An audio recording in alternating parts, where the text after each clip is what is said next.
So as Michael mentioned, I am from Infotech. I'm going to do a couple of slides here. Apologize for leading off with them. But as part of our participation here, everyone who's in this session has access to some complimentary research. So you'll have access on these links at the end, but I at least want to let you be aware. For the awareness event, we do have a very specific URL. It gives you access to a few things that we do. It gives you access to our business vision diagnostic that you'll be able to use, which is really focused on those 4 areas you see on the screen. I'm not going to go into heavy detail on them, but the idea is to measure satisfaction and alignment with what you do and what your customers and your stakeholders want. You'll have access to the satisfaction scorecard that comes with it, which looks at some of those different areas and the general satisfaction across domains. It shows you capacity. So this is something that everyone on this in this session and everyone I think at the Symposium is going to have access to. Again, if you have any questions, the URL is listed there, and that's free from us. But the reason we're really here today is to talk about the idea of identifying and managing your third and fourth party risk.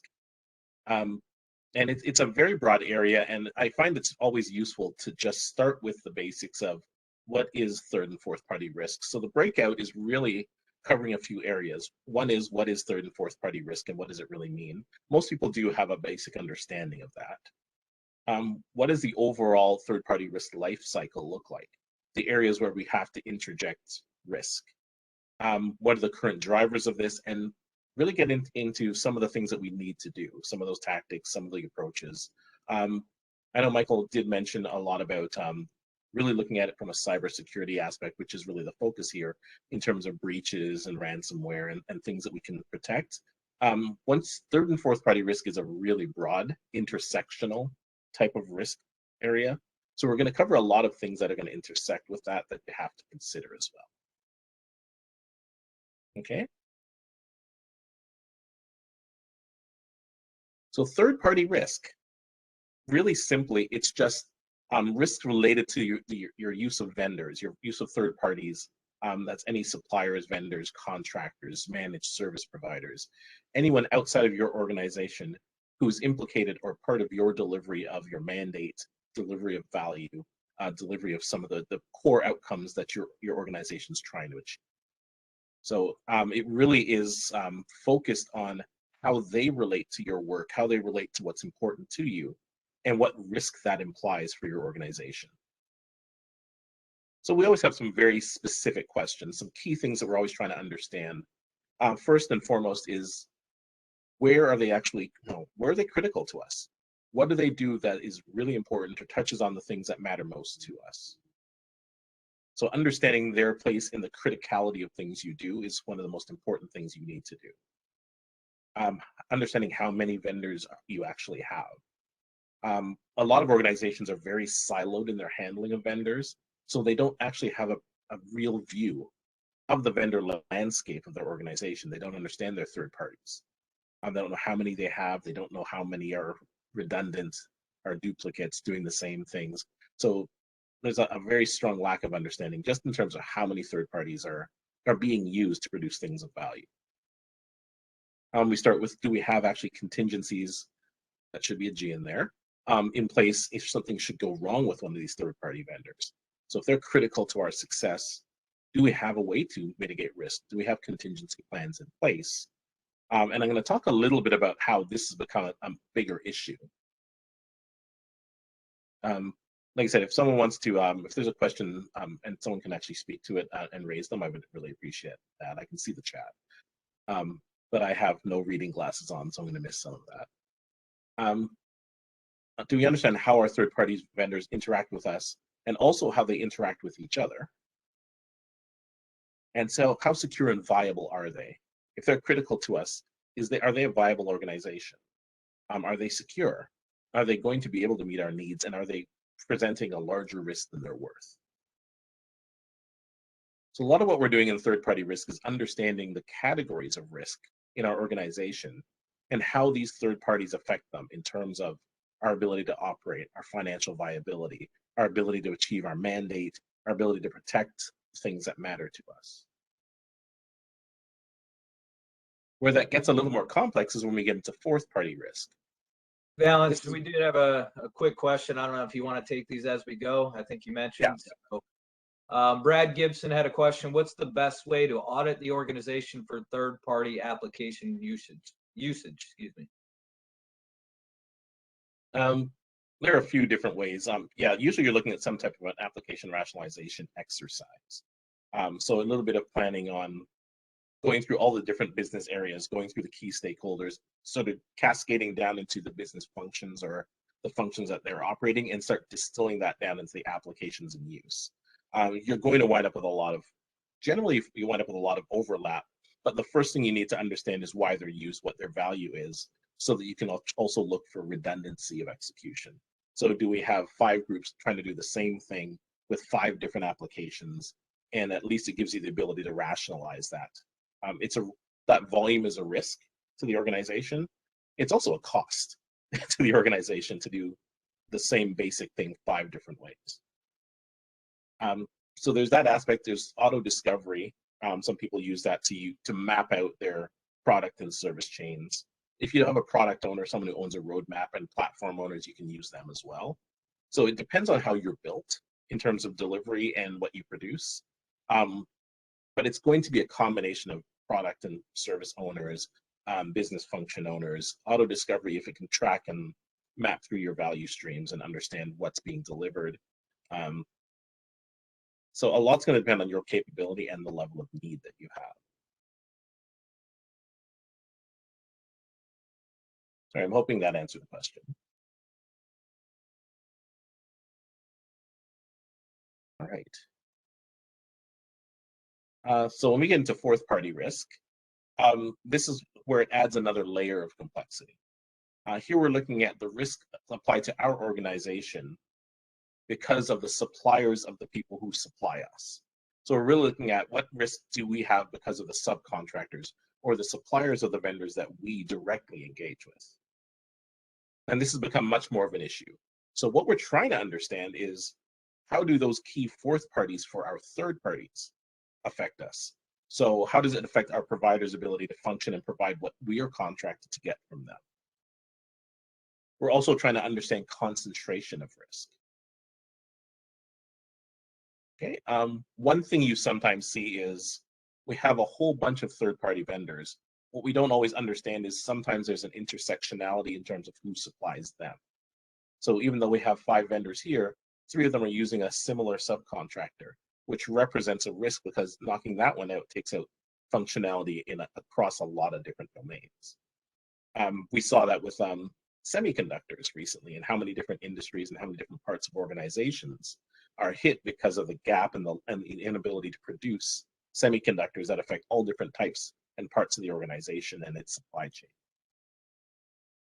So we're also looking at over-reliance. Is our vendor incredibly reliant on one particular vendor or one particular contractor? Because that's going to have a very large impact. And we do need to know if there's a critical vendor on their end who has a very direct impact on it. So do we deal with them directly in some way, or are all the functions of our vendor so intricately linked with them that something that happens on that fourth party is going to have a dramatic impact on our ability to operate? So we want to know if we've created any controls or standards. What are the mandatory things that we require in terms of cybersecurity, in terms of general risk, that allows us to assess not only third parties, but their use of providers behind it. Those are things that we need to understand. How does it impact compliance for us in terms of licensing? How do we manage subcontracts? And do we put some standards in? And do we have means to orchestrate against the risk? So it just helps us identify where we have critical fourth parties and what level of risk and value they represent to our organization as well.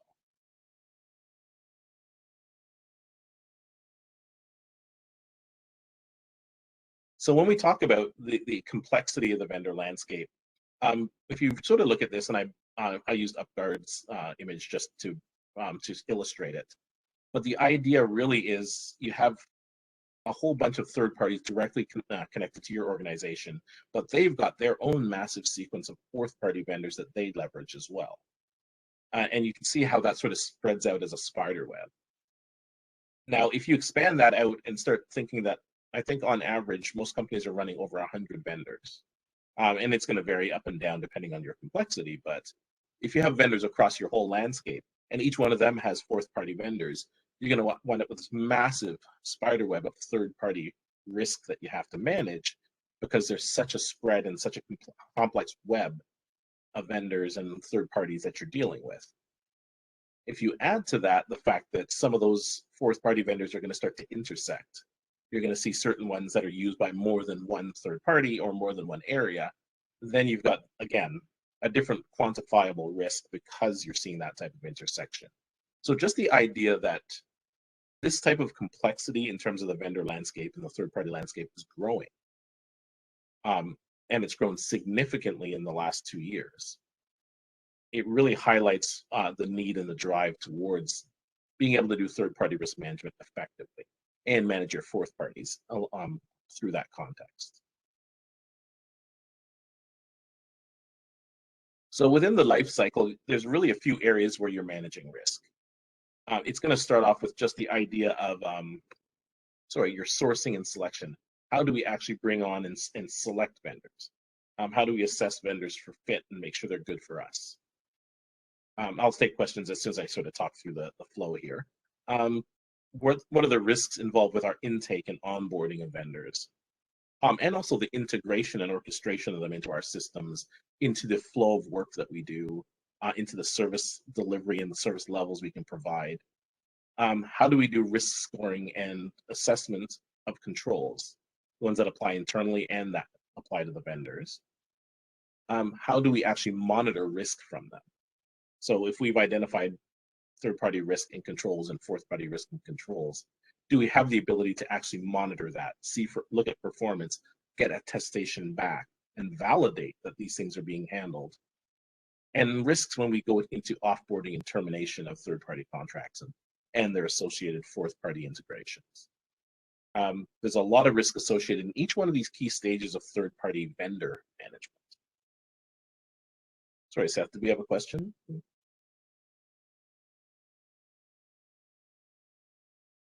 Nope, no questions at this point in time. All right, perfect.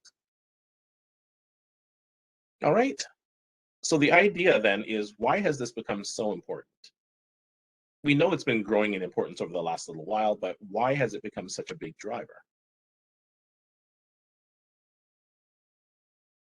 A whole bunch of reasons that we're all familiar with, but when you look at them in aggregate, they have a lot more of an impact. Cybersecurity. Because of that massive vendor landscape and that complexity that we saw, cybersecurity is a rising, never-ending, and active concern. But managing it across a much larger ecosystem is a challenge. So one of the big drivers in third-party risk management and fourth-party risk management is managing cybersecurity over such a massive landscape. And we'll get into that a little bit more. The pandemic has been one of the bigger drivers, and we'll talk about that. And compliance. So the top three from my perspective, the ones that have been driving it the most, and I do want to dig into that a bit, would be what's happening in the cybersecurity space, how the pandemic has changed the way work is done, and the growing and active compliance needs that are happening worldwide. The other ones that have really jumped out is the rise in the prevalence of data and its importance to organizations. There's so much requirement to understand, there's so much need to understand where data is. And its use as a strategic asset has raised so much that the ability to manage it and its flow across vendors has become critical. We need to know where it is. We need to know what it's doing. We need to know from a privacy perspective. And going back to the compliance aspects, there are all types of privacy laws in different geographical areas that we have to contend with. On the other end is that massive nightmare that supply chain has become. It was really exposed during the pandemic how much supply chain was impacted. The ability to get components, it moves worldwide. There's a lot of risk that's not necessarily cyber, but it's definitely based on the movement of critical things you need.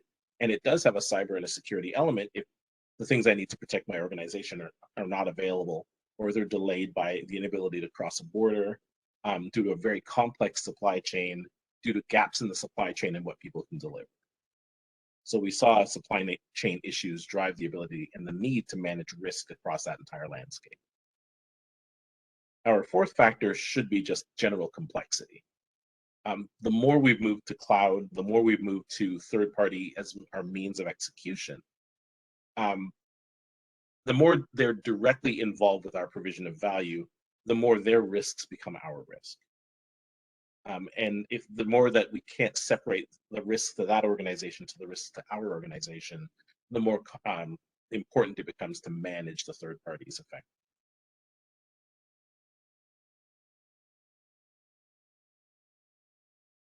So I did mention that the pandemic had an effect on third-party risk. One of the first ones from a security perspective came out of remote and hybrid work. And you'll see that in the cybersecurity context as well.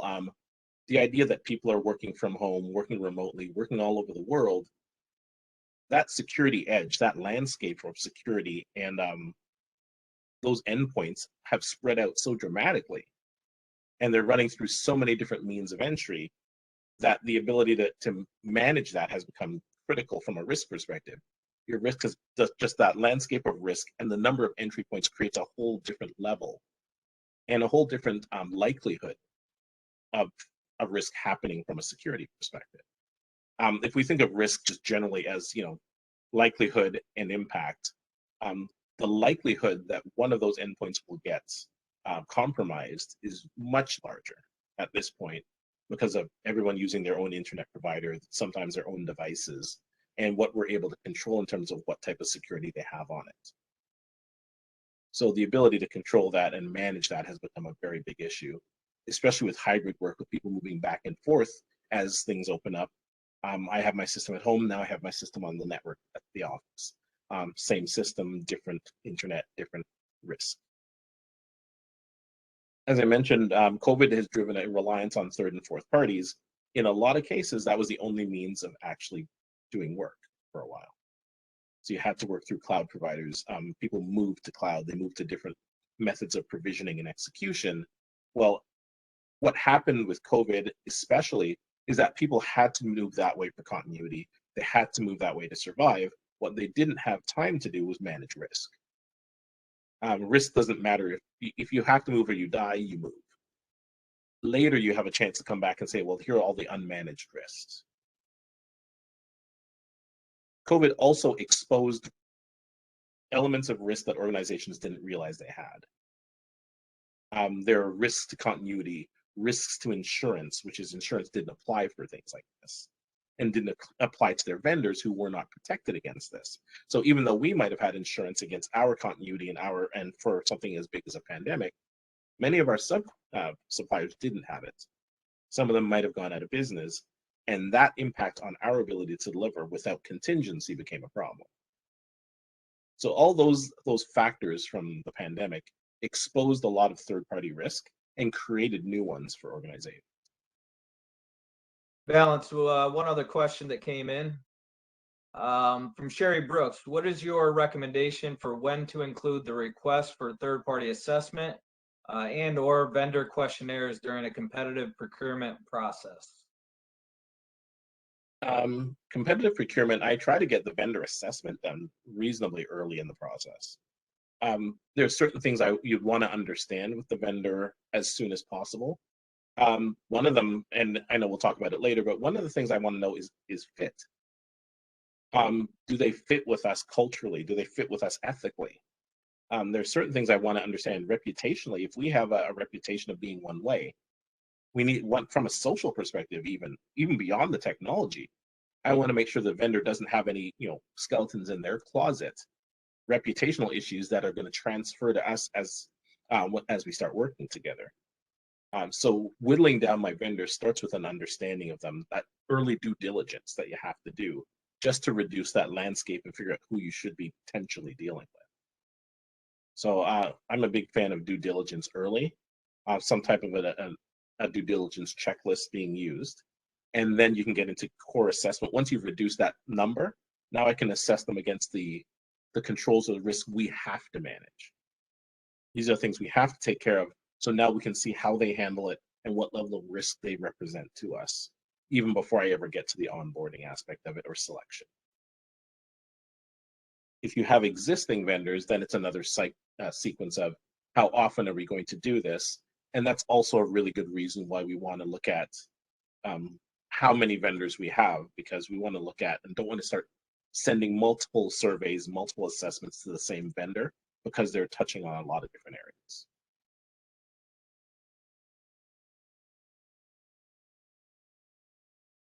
And sorry, did I answer? I think there are two elements to that question. Did I answer both?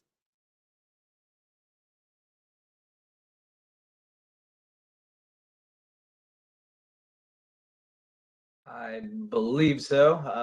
I don't see any other comments here, so I think we're good to go. Ransomware, or sorry, cybersecurity, ransomware is the one that jumps out at people, especially from a third-party perspective, where a ransomware attack starting at a third-party vendor can still have a large impact on your organization, whether it's they have the ability in the storage of your data, and that becomes something that's exposed through a third-party vendor because it's passing through their systems, especially if they have more advanced rights in terms of leveraging and managing that data. So ransomware in its effect to hit a third or fourth party vendor and have that still affect your data and your ability to function becomes something you want to manage by putting some of those standards and elements in place. We used to talk about for years about malicious actors coming in and trying to take out infrastructure. And when they attacked government, they didn't attack the big, broad areas. In the US, they would attack a county that had access to a state system, because the county just didn't have the money to set up really robust cybersecurity versus what the states could do. But if they still had a direct entry point, you think of them as a fourth party to a third party. Well, if they had an entry point that was harder to control at the end, well, it makes a very good entry point for a malicious actor, a state actor, or something like that. So the idea is understanding the targets of malicious actors in terms of what you offer, and where that sits within the chain of your third and fourth parties becomes critically important. We all know about phishing attacks, but it all comes into that extended security perimeter, what it means in terms of what your organization needs and how these guys are all going to fit into it.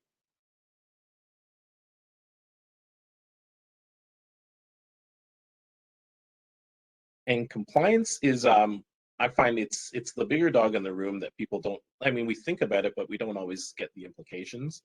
But we're running with regulations in our own industries, but the big one is the data privacy, data protection. We see GDPR out in the UK. I'm in Canada, and we have C11, which is our version of that. California has CCPA. We're going to see all types of variations in regulations and data privacy and protections, and how they're going to be applied. So compliance is going to require a lot of things from a risk and compliance perspective. There's a very large risk if you don't know where your data is or where it's from. So the ability to both secure and categorize and classify data becomes a very large risk factor from a compliance perspective. That applies at the regional and the country level. Certain states, certain countries, certain areas are going to have their own legislation. You got to be able to adjust risk around those particular compliance needs. Your industries have it. You've got so many ones tied up like HIPAA that are going to affect the movement of healthcare data from providers and clinicians. So tying that back in the compliance to that, Sarbanes-Oxley, so SOX 1 and SOC 2 reporting, and how vendors are going to attest to their ability to meet your needs. So just having the ability to manage compliance-based risk in the organization, that is one of the areas that has moved very quickly, and we're seeing a lot of change.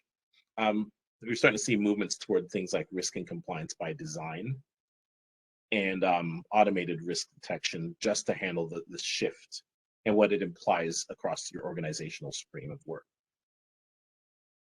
So these are three areas that are very heavy in terms of the implications and the drivers for third-party risk. And then again, the associated fourth party.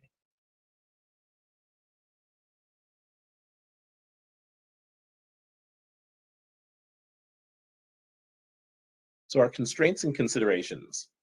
One of the things that's actually been a challenge is that vendor, third party, fourth party risk management is still a bit of an emerging practice. So although there are a lot of people talking about how to do it, there's a lot of variation in how to do it as well. So if people are trying to figure out what to do, there's a lot of variation in how to approach it, and that represents a bit of a challenge. Limited or no governance. Very few organizations actually have defined some of the things that are really important to manage in terms of governing and risk in general, much less third-party risk as an organizational concern. So often people are working from the bottom up or from risk out in terms of identifying risk in an organization, but ownership is not really well defined. How the scope of it for the organization isn't really well defined, so you get a lot of pockets of work. And that leads into the third area of consideration, was just decentralized and immature risk practices. Many of the organizations I work with are starting off in a place where risk itself isn't very well understood. And risk data is really not applied very often. So the practices of assessing risk, identifying risk, how do we measure risk, understand impact, those are things that are not really well embedded in their organization. And hence, when we start working on third-party risk, we still don't have a context or business impact understanding. We still don't have any way to relatively measure risk. So some of the things you need to just do risk effectively, those practices don't really exist, or they exist in tiny pockets and they're not aligned. So a lot of decentralized risk measures differently. But when you try to bring that all together and look at third parties in aggregate, if you're not measuring the same way, if you don't have the same constructs, you're going to get conflict and an inability to properly assess the risk you're under. So even some consistency in practices becomes hyper important in terms of getting this in effective. And this speaks to your organizational culture and behaviors. A lot of places, risk, like something else I deal with, which is governance, they're almost bad words in the organization. So the willingness of people who actually own risk to accept accountability and provide leadership on risk is something that organizationally that has to get worked out as well. There's only so much your culture is necessarily able to absorb at a point in time. And understanding that's going to affect the progression and the way you can implement some of these practices in general. And then finally, all of those are operating against a quickly expanding risk ecosystem. We said it's growing quickly, it's really expanded. Organizations usually have a lot more third and fourth party risk than they realize. And it doesn't always link up because of those immature practices to understanding where it fits against organizational risks, the strategy, the financial risk, the ability to comply, which we talked about, and security. But all those risk factors, insurance, credit risk, all the things that tie back to these third-party risks aren't very well understood as part of a larger risk ecosystem, and hence the intersection of those types of risks aren't always seen either. So there is a bit of maturity and progression in developing some of these practices too.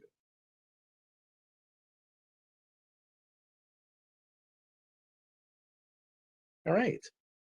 So with all of that being said, all that context in mind, how do we actually manage third and fourth party risk effectively?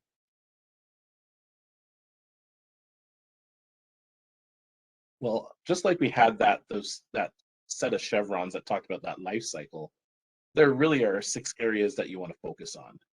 And we'll talk about each one of them to a certain extent.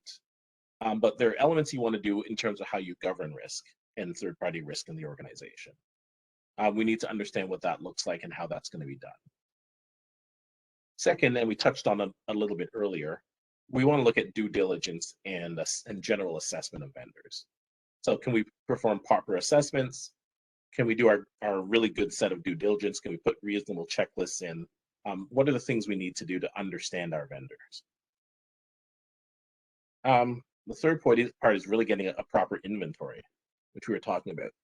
Can we understand and document our actual vendor landscape? Fourth element, the ability to catalog and calculate our risk. Do we know what risk levels we face as an organization? Do you understand where vendors fit in there? And do we have a sense of the inherent risk of the vendors that we're looking at and the residual risk based on what they've got controls for? Fifth one is, can we actually provide some tiering there?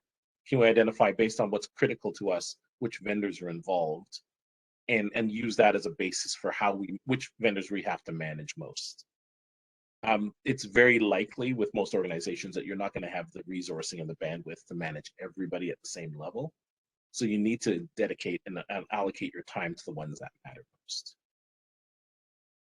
And then the ability to adjust your continuity and contingency plans based on that tiering, that calculated risk, and that cataloging of what vendors really matter in terms of what you need to get done.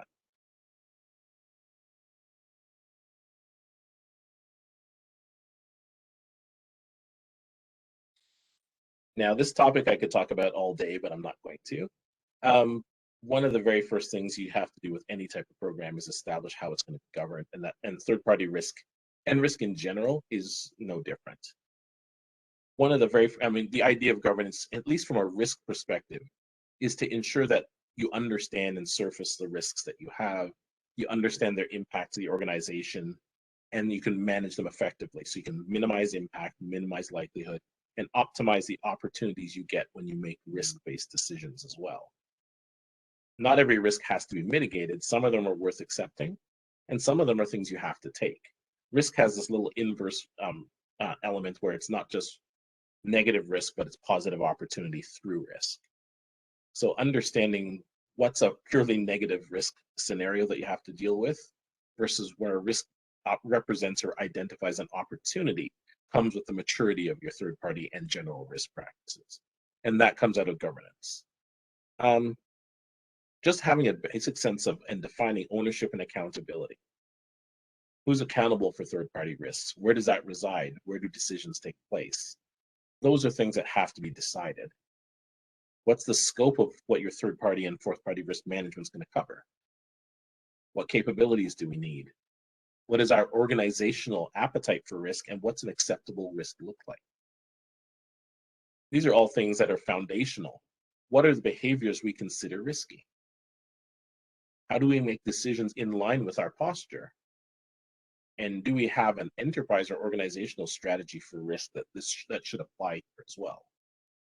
So these are all core questions that have to be built into your third-party risk approach, have to be built into your overarching enterprise risk approach. And these are things that you want to make sure are in place. So the first place I generally start with any risk program is, how is it going to be governed? Where's the authority going to reside? And what is the scope of work?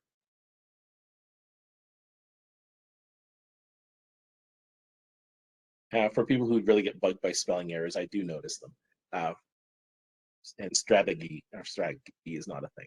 But yeah, the idea really is to establish and optimize the way this is going to be governed, and at least know what that's going to be, and allow for some flexibility where it's going to be needed.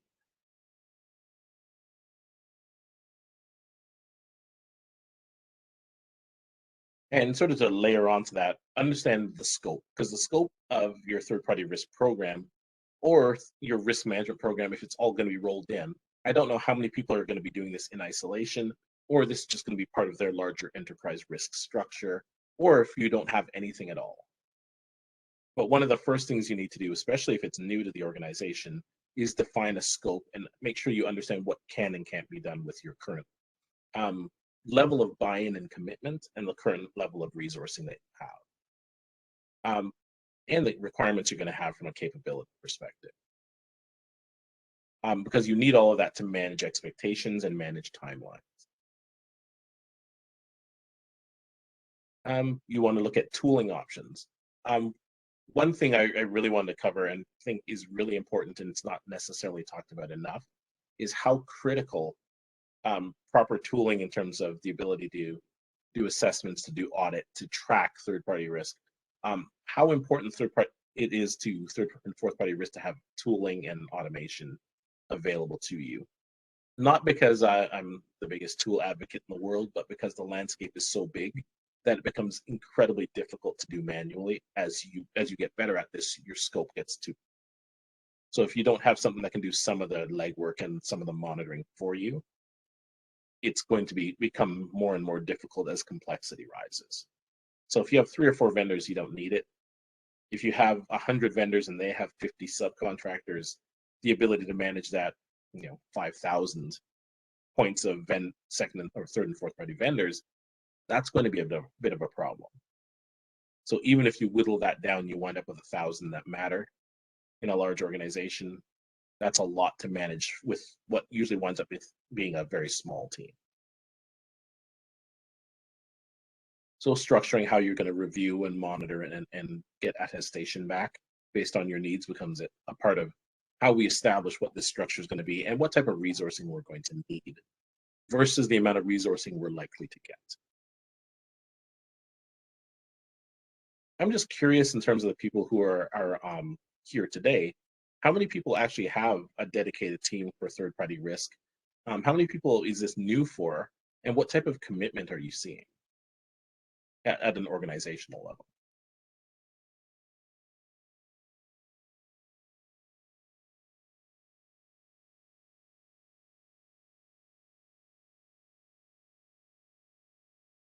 I'll give a second if anyone does want to respond to that one.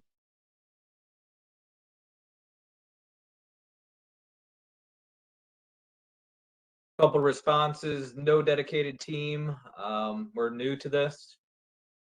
The couple that came in, I don't know if the attendees are able to jump off mute or not, but Molly said our team works with our ISO for approval and third and fourth party attestations.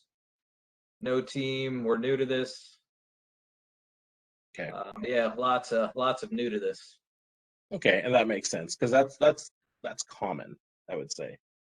Like I said, it's a practice that's spinning up a bit, but not a lot of people are deeply into third-party risk management yet. I find the same at the enterprise risk level, which this tends to integrate. Yeah, so it's going to be a really big part to just see what can be established within the organization. I should go back into one point, which is if you're new to the organization, one of the first things you really have to understand or identify is the level of actual commitment you have from leadership, which is a very big difference from the buy-in. Because most organizations buy in, yes, we need to do this, yes, go ahead and try to build something.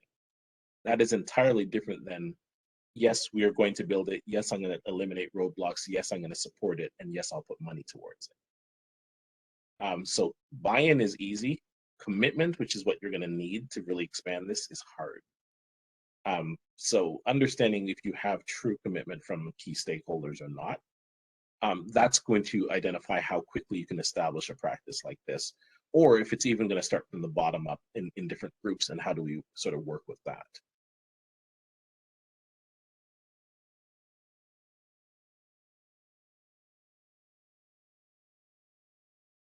Okay, assessment and due diligence was another area that we talked about.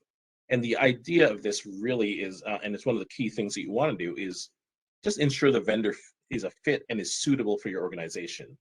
Do they work well with with other organizations? They have a reputation of working well.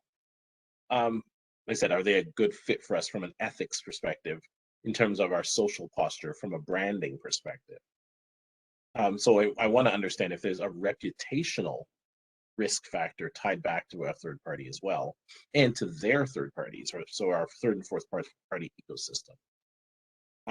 Is it going to be easy for us to align practices with them?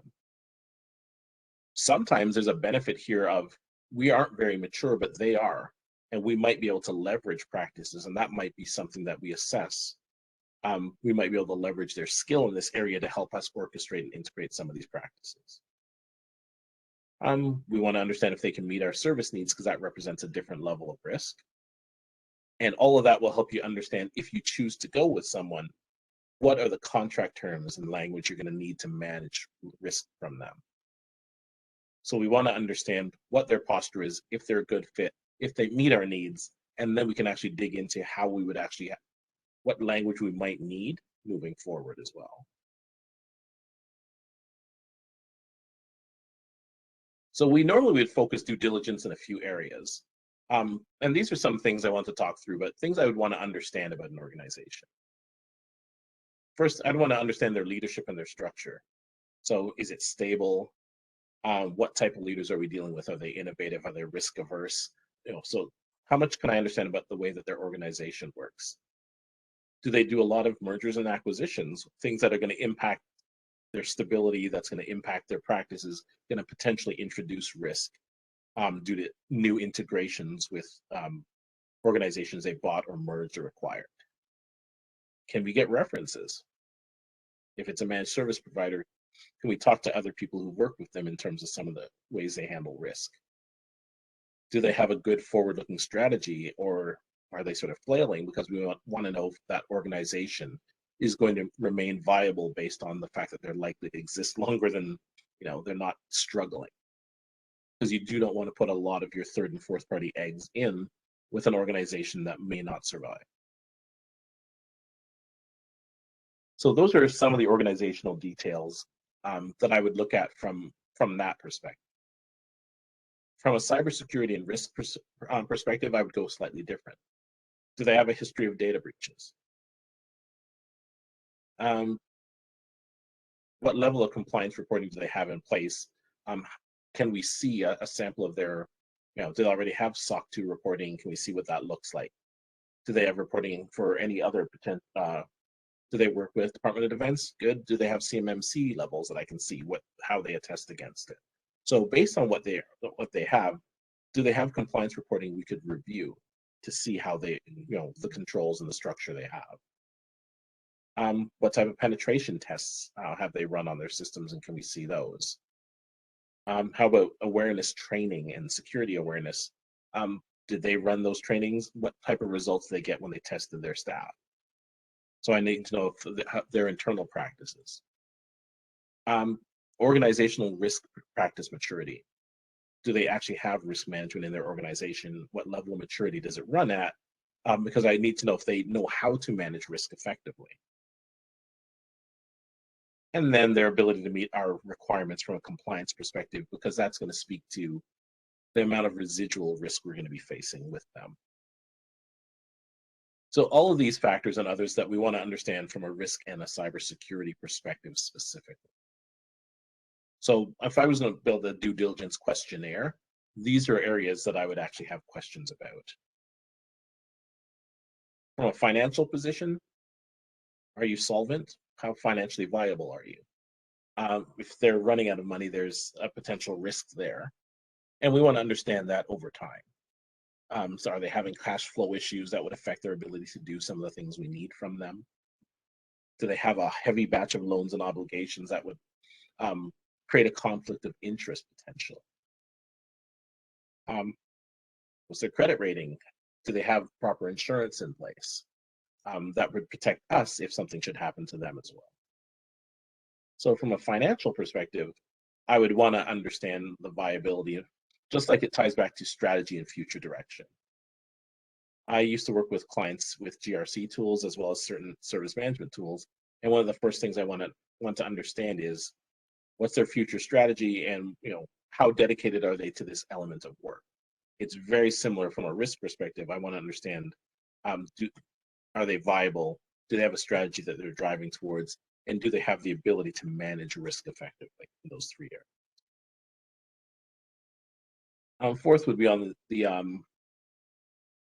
operational side. The first one should say past, but that's litigations and settlements. Have there been legal issues that they've had to deal with? And does it tie back to anything like their code of ethics? So what is their ethical stance?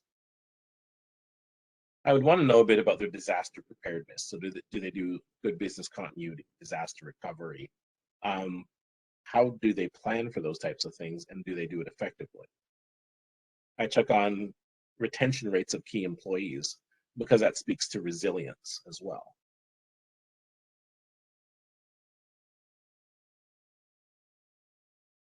So any questions on these first four focus areas? And I'm curious if you can think of anything else you'd normally put under your cybersecurity and risk space.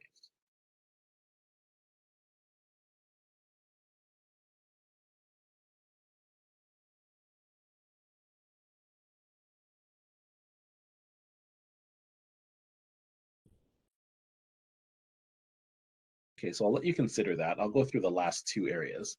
Um, Political and reputational is a big one for me right now, and it's one we've seen a lot in the last couple of years.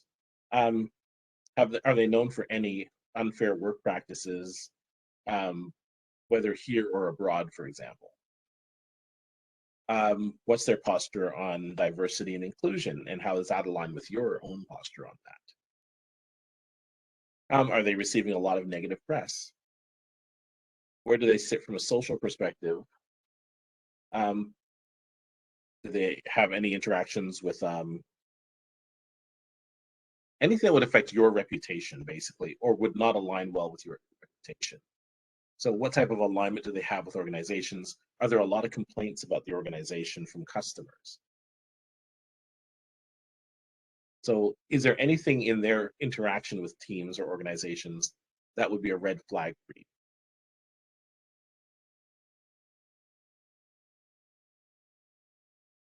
And then just some general ones. What type of supply chain do they have? If they actually have supplies from other vendors and fourth parties, how long is that supply chain? What is the risk of disruption across the different lines that they use? And again, we mentioned earlier, how reliant are they on suppliers to do their work? The core things that we're asking of them or would want to ask of them. I need to know they're doing it, or if 80% of what we're getting is we're getting from a fourth party. So again, we're really trying to think of, here are the things that I would ask a prospective vendor to really, or third party, to understand where they sit. The other thing I would ask is how many fourth party suppliers they have. Basically, how many of what type of a third party ecosystem are they running? Because I want to know if I'm dealing with 1, 3, 5, 10, 20.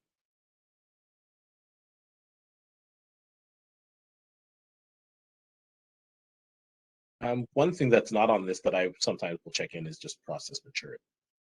How effective are they at the things that they run? But all of this is to give you a solid understanding of whether this is a good fit, whether they're likely to be able to meet your needs, especially from our perspective, in terms of the risk it applies to an organization. So there are some different, like SIG has an assessment that they use for this. You're going to have industry-based ones. So depending on the industry you're in, there are certain things you might want to assess about, at least from a compliance perspective. So using this as a foundation of and building out how you would assess a vendor in your space, and do that consistently becomes a really big part of this. Okay, any questions just in terms of focus areas for due diligence?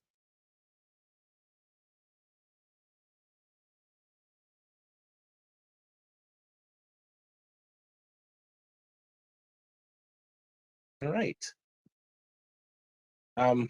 One thing, and it'll go with the vendor tiering, but one thing was just building out an inventory of your vendors. That's going to lead into this exercise. One thing we want to do is just start to itemize and identify all the vendors that we have, which is going to lead into this exercise. So part of it is just having and being able to document that type of information and getting the organization in line with the fact that at least we want to be able to have some source of truth about the vendors that we have as an organization. This is a lot more complex if departments operate independently.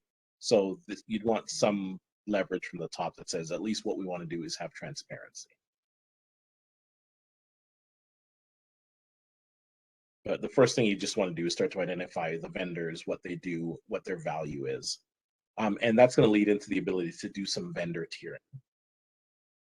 So what you want to identify organizationally, and some places do that through business impact analysis type work. But what are the critical things we do? What are the critical goals we have? What are the things we do that would affect those goals? Because once we understand that, we can understand and identify the most critical third-party vendors, the ones that are involved with the production of those critical activities and those critical goals for our organization. So you want to create a bit of a structure for that. Once you understand who those critical vendors are, we can take the next step and understand what third parties for them are critical to their ability to deliver for us. If we understand that, then at least we have a sense of what risk we're at or how many fourth parties are critically involved as well, because that's going to give us a sense of where we want to manage them. It's also going to allow us things like understanding how data moves between those critical vendors and where we have potential exposures from a security and cyber perspective, from a data and compliance perspective, and just from a general flow of work perspective. So where are the actual vulnerabilities within that chain? Once we have that in place, we start to look at how we need, are we going to give them some standards and structures, things that would apply? So here are the things that are mandatory for us to control. And make sure that language is in the contract for your third-party vendor and that it's represented, either represented in their contracts with a fourth-party vendor, or that they are accountable and have some type of contingency or insurance against it if they're not putting those contract terms in. So a lot of this is going to lead into proper contract terms and conditions and and things that are going to show that they're going to adhere and going to validate adherence to some of the mandatory requirements we have from a risk perspective, from a cybersecurity perspective. So the ability to define some of those standards is going to be a goal of your program, something that you can apply at a vendor management perspective and in a contract management setting. And then you can get into contingency planning, which is the back end, which is once we know the level of risk that we're willing to accept and the level of risk they represent, if we select them, can we build some contingency plans in if something should happen? Do we create a back end secondary path? Do we add some really detailed, maybe not even validation, but a secondary control where there's some level of supervision over critical data? So beyond the controls they have, we might add a layer, a complementary layer of control there. So how do we deal with this as a contingency? How do we eliminate single points of failure within our ecosystem?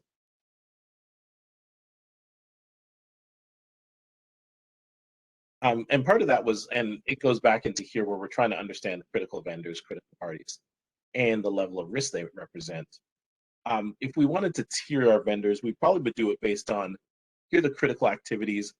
Tier 1 is vendors who impact critical things. And that might be something, critical or highly sensitive data. That might be mission critical functions for the organization. Those might be strategic capabilities. But we want to identify what are the things that are critical to our success, and then start tiering the vendors. This is highly critical. Those are tier 1 vendors. These are high but not critical. These are tier 2 vendors. Tier 3 vendor, it's moderate to low. So I can create those tiers and break them out by the level of criticality for the organization, and then vendors that sit within those spaces. What you're also going to look at is that intersectionality. I have one vendor that affects multiple ones here. That fourth party vendor is going to show up as a critical piece as well. But to understand the risk, you have to understand these two different elements. Inherent risk, which from a third party perspective is the level of risk that a vendor represents in their natural state, the controls they already have in place, the structure they have, those things you saw in due diligence. This is the level of risk before they look at what they have to be to you. So we can look at to support an initial view of the level of risk that a third party represents, even if we're assessing an existing vendor prior to understanding whether they've mitigated our needs. So the idea is, let's understand the inherent or base risk of a vendor, especially that at that point where we're looking at intake or deciding on a vendor. What's their baseline? How secure or how much do we have to worry about them? A second thing is, here's where we want to identify what our particular needs are. Here's what we need to comply with. Here's the cybersecurity policies that we have. Here's the risk levels we're willing to tolerate. And these are the things that have to be mitigated. Residual risk is going to be their risk level after looking at how they meet your needs, how they address those mandatory needs, those specific controls you have to meet. So hopefully what you're getting with residual risk is the amount of risk that you can safely tolerate based on their level of mitigation. So it's either going to be within your tolerable range, which is what your governance is helping you to understand. And that's why that's such an important piece at the beginning. or it's going to be outside of that risk tolerance, and it wouldn't be satisfactory for you. But what you're hoping is residual risk is going to be at the point where we've eliminated or reduced risk impact or likelihood enough that the value of working with this vendor and their fourth party is greater than the risk that's remaining. Then at least it's something we can monitor without having to actively manage except for attestation. So the idea is you're hoping that you understand what their inherent risk is.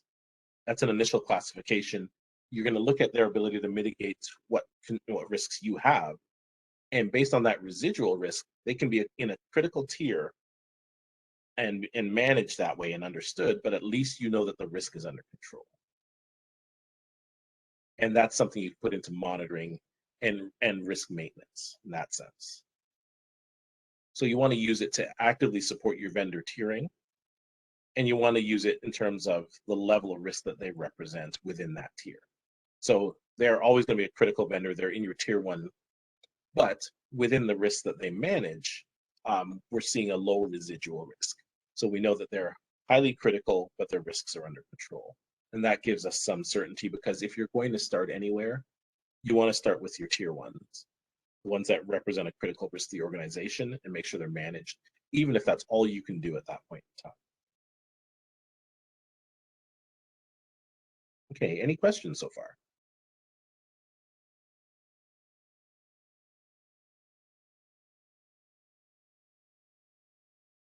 Don't see any in the chat here.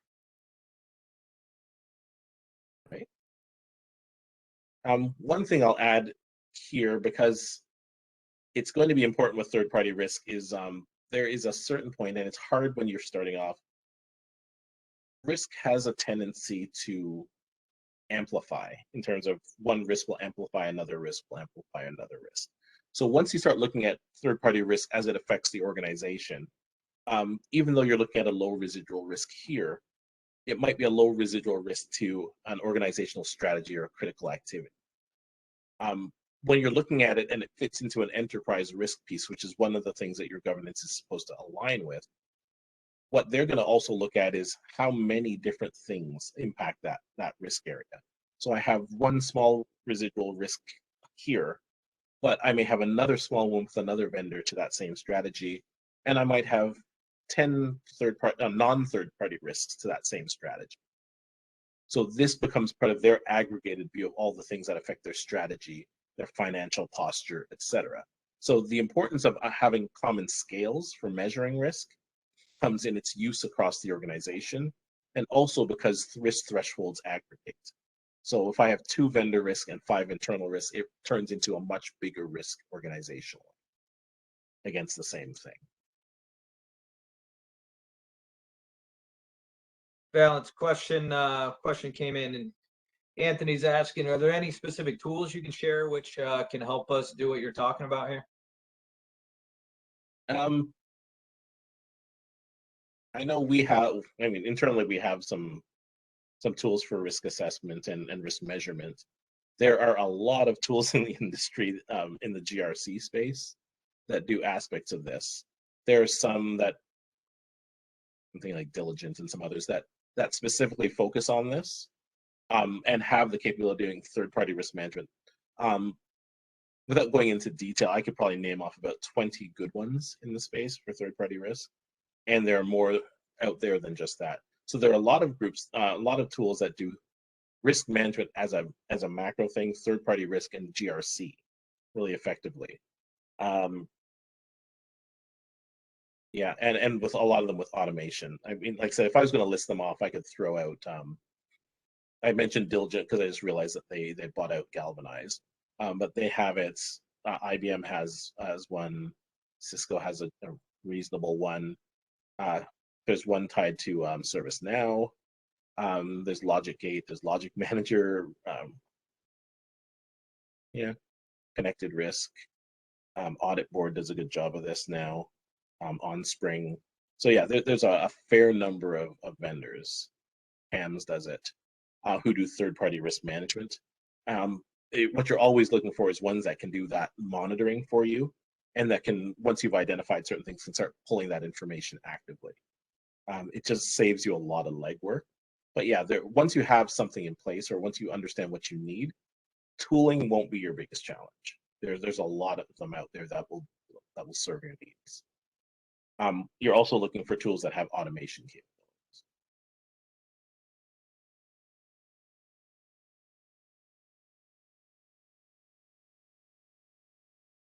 Which leads us right into the same point, really. What you really don't, you want to look at tools that have automation capabilities. You want to understand ones that can handle an ecosystem of your size. There are tools out there that are very specific to certain industries. They're very good in an industry and not as solid outside of it. But what most of them have now is the ability to adjust for cybersecurity needs, for compliance needs. So if a regulation changes, it will not only get those updates from a regulatory perspective into the tool, but it will adjust the way that it checks or tests controls to see if they fit the new standards. If that tool has that capability, it will see if your internal controls meet and they're still sufficient. It will see if the vendor controls that you've established are sufficient, or if you need to change attestation requirements, and it will flag that for you. So for these vendors, they're implicated in this type of a risk. Hence, we need to ask them more questions in this area, or based on what they're looking at, we can already validate whether or not we're still in alignment. So there are a lot of tools out there that are going to give you that capability, but you always want to go in understanding what you need from them. All right, so the real areas that we want to focus on, and I'm going to be open for questions in this in just a moment, but you want to really look at the way you govern it and the way you set up the program. You want to look at the way you do proper due diligence at that point of bringing them in. You're going to want to at least track and manage those vendors. So we need to know how many we have, what level of risk they represent, and how critical they are to our operations at the third and the fourth party level. We want to be able to, through that, set up some ability to monitor and validate. One thing that really does become really critical to it is, did we establish some sequence of validating with those vendors? So if we're going to do this through our third party structure, and we're going to use them, and you want contract terms that are going to have them manage the fourth party and provide that information back to you.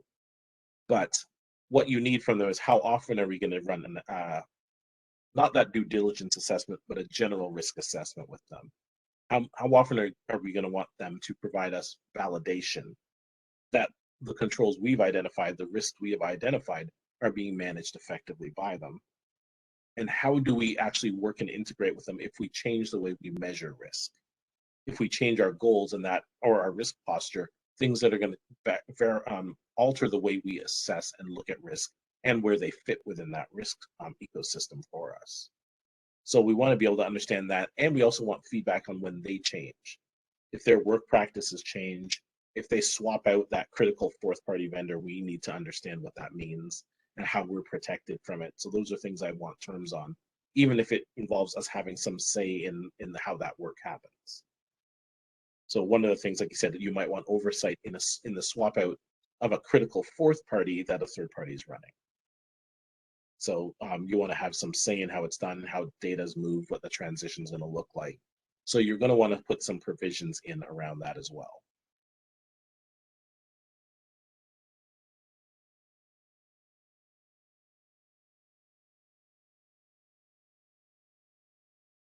Okay, so I think we can open this up, and I can delve into a few things a bit more, but I wanted to see if you had any questions.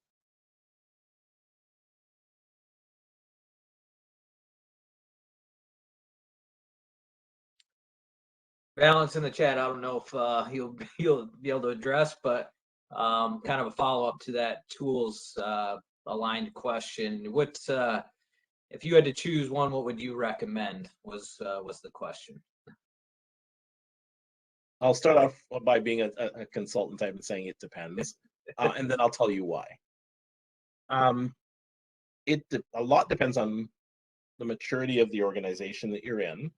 A lot of it depends on what tools you may already have, the scope of your program and your industry.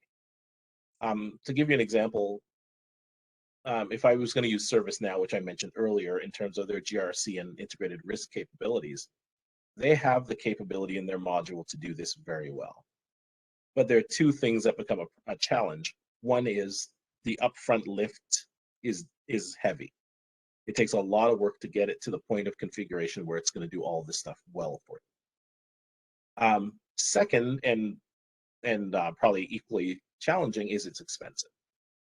It costs a lot, and if you don't already have ServiceNow in your organization to add that module to it, then it may not be cost effective for you. So depending on what you're able to spend, you're going to have some different options. There are going to be certain ones that are better suited to highly regulated industries. Audit Board is one of them. One of the ones that you use for highly regulated. There are other ones that are good. So I've seen some, like I think Isometrics. It's very good, but it's very focused on, I think, mining.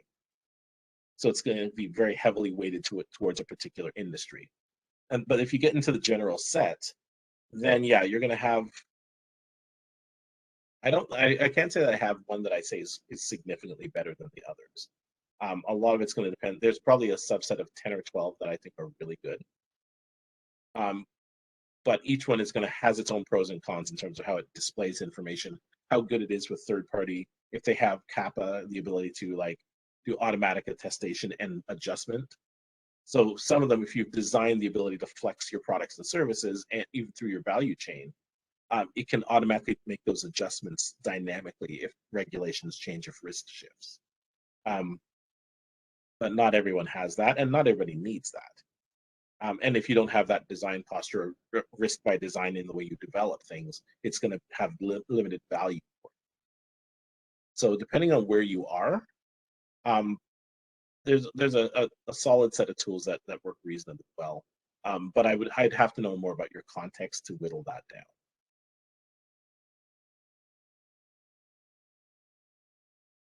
Thank you. Very helpful was the feedback there. I guess, Monica, I think a similar question.